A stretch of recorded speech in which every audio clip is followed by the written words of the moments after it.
నమస్తే. 2029 భారతదేశపు సార్వత్రిక ఎన్నికలకు ముందే దేశంలో ఉన్న పార్లమెంటరీ నియోజకవర్గాలన్నీ కూడా పునర్విభజన చేసుకొని ఎన్నికలకు వెళ్ళాలి అనేది కాన్స్టిట్యూషనల్ ఆబ్లిగేషన్. ఈ డీలిమిటేషన్ ప్రక్రియ పూర్తి చేయాలి అంటే ముందుగా జనగణన పూర్తి కావాలి.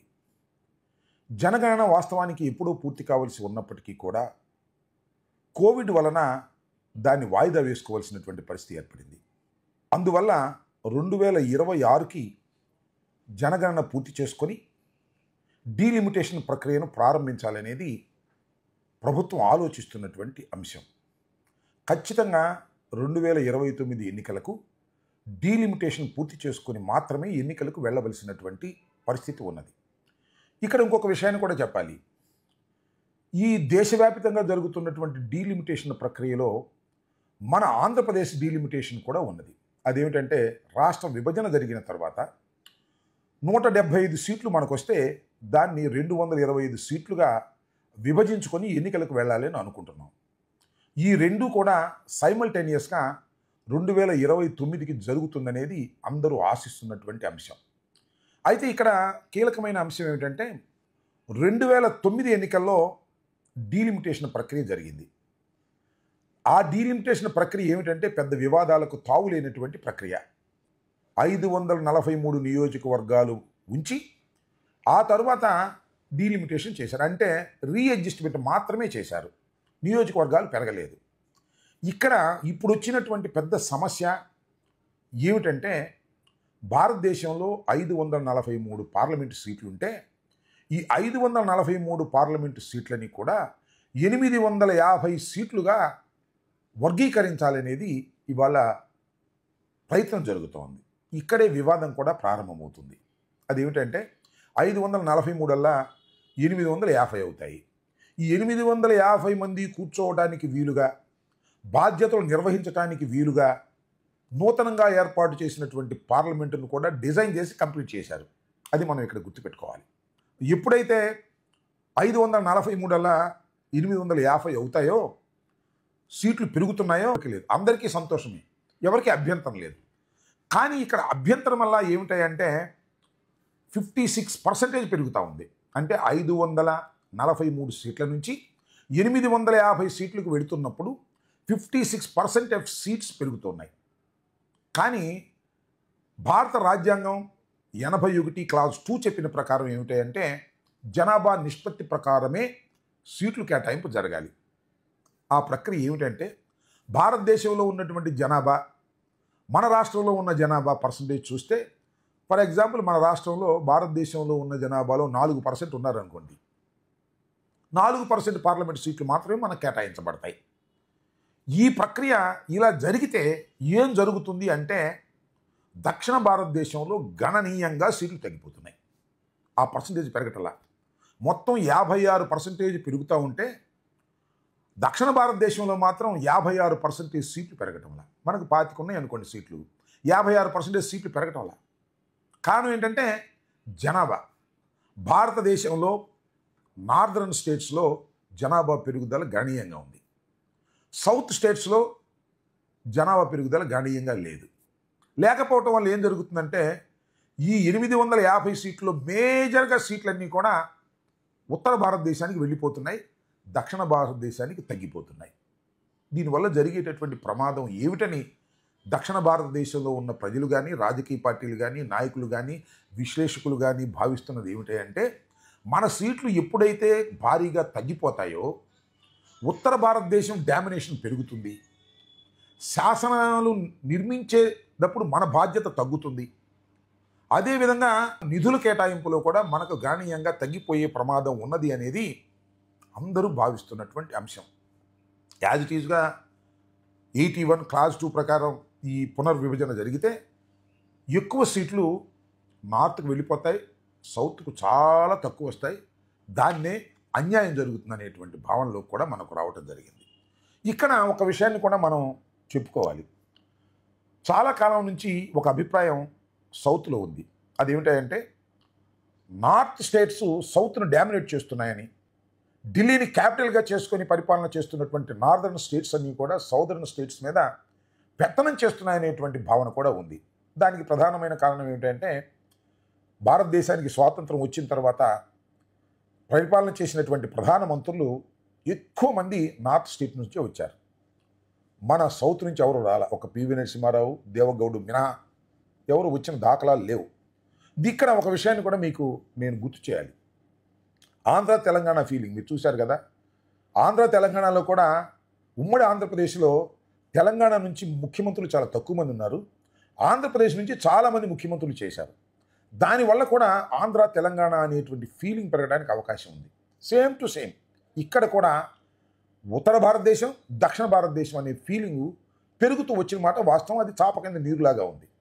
ఇప్పుడు జరుగుతున్నటువంటి ఈ డీలిమిటేషన్ ప్రక్రియలో దక్షిణ భారతదేశానికి గణనీయంగా సీట్లు తగ్గిపోతున్నాయి కాబట్టి దీన్ని మేము వ్యతిరేకిస్తున్నాం, దక్షిణ భారతదేశం అంతా ఏకం కావాలి అనేటువంటి ఒక నినాదం ఇవాళ దక్షిణ భారతదేశంలో వినిపిస్తూ ఉంది. దీనికి నాయకత్వం ఎవరు వహిస్తున్నారంటే స్టాలిన్ దీనికి ఆజ్యం పోసి మొత్తం దక్షిణ భారతదేశంలో ఉన్నటువంటి నాయకులందరినీ సమీకరించేటటువంటి కార్యక్రమం చేశారు. మీరు మనం చూశారు. మొన్న చెన్నైలో మీటింగ్ కూడా కండక్ట్ చేశారు. దాని కార్యాచరణ మీటింగ్ అన్నారు. దక్షిణ భారతదేశంలో ఉన్నటువంటి ముఖ్యమంత్రుల్ని అందరినీ కూడా పిలిచేటటువంటి ప్రయత్నం చేశారు. దీనిలో 6 రాష్ట్రాలకు సంబంధించినటువంటి 14 రాజకీయ పార్టీలు దీనిలో పాల్గొన్నాయి. సరే, స్టాలిన్ గారు ఎలాగో పాల్గొంటారు. దానితో పాటు కేరళ ముఖ్యమంత్రి పినరయి విజయ్, తెలంగాణ ముఖ్యమంత్రి రేవంత్ రెడ్డి గారు, అదేవిధంగా కర్ణాటక ఉప ముఖ్యమంత్రి డికే శివకుమార్ గారు, తెలంగాణ నుంచి బీఆర్ఎస్ నాయకుడు మరి ఎక్స్ సీఎం కేసీఆర్ గారి కుమారుడు కేటీఆర్, అలాగే పంజాబ్ ముఖ్యమంత్రి భగత్ మాన్ సింగ్, వీళ్ళందరూ పాల్గొన్నారు. పాల్గొనటం వల్ల దీనికి ఒక ప్రాముఖ్యత సంతరించుకుంది. దానిలో వైఎస్ఆర్ కాంగ్రెస్ పార్టీకి జగన్మోహన్ రెడ్డి గారికి కూడా ఆహ్వానం ఉంది.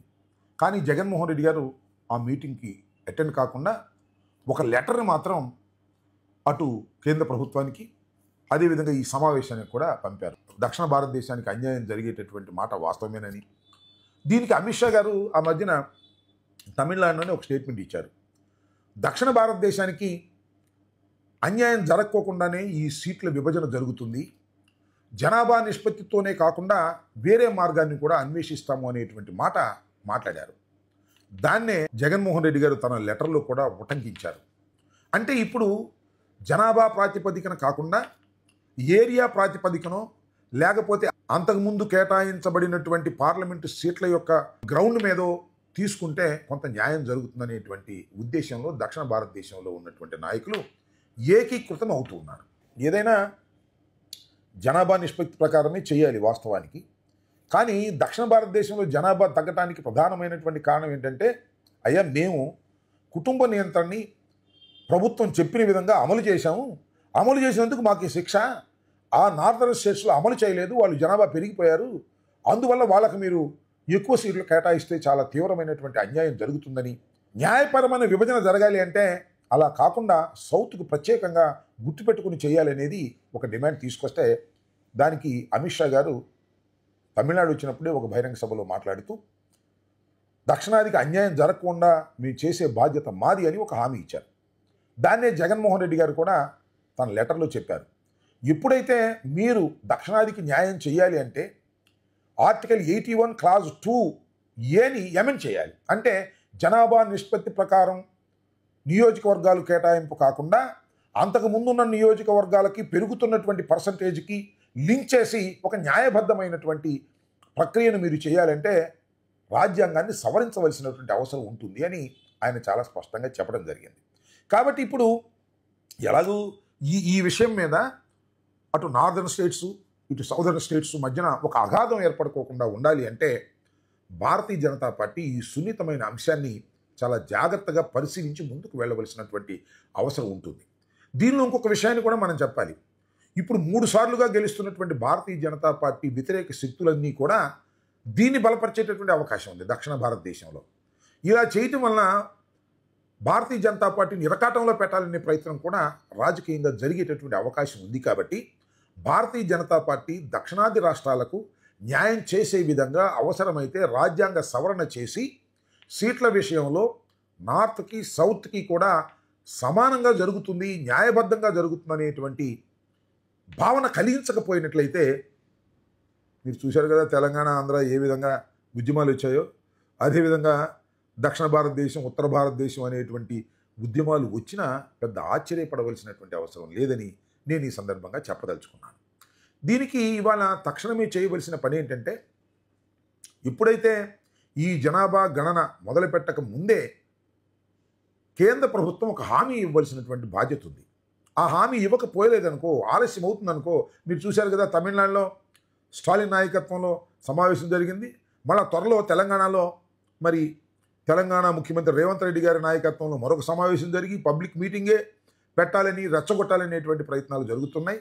కాబట్టి తక్షణమే కేంద్ర ప్రభుత్వం దీని మీద ఒక స్పష్టమైనటువంటి హామీ ఇవ్వడం ద్వారా దక్షిణ భారతదేశం ఉత్తర భారతదేశం అనేటువంటి ఫీలింగ్స్కి బీజాలు పడుకోకుండా చేయవలసినటువంటి బాధ్యత కేంద్ర ప్రభుత్వానికి ఉందని ఈ సందర్భంగా మీ ద్వారా తెలియపరుస్తున్నాను.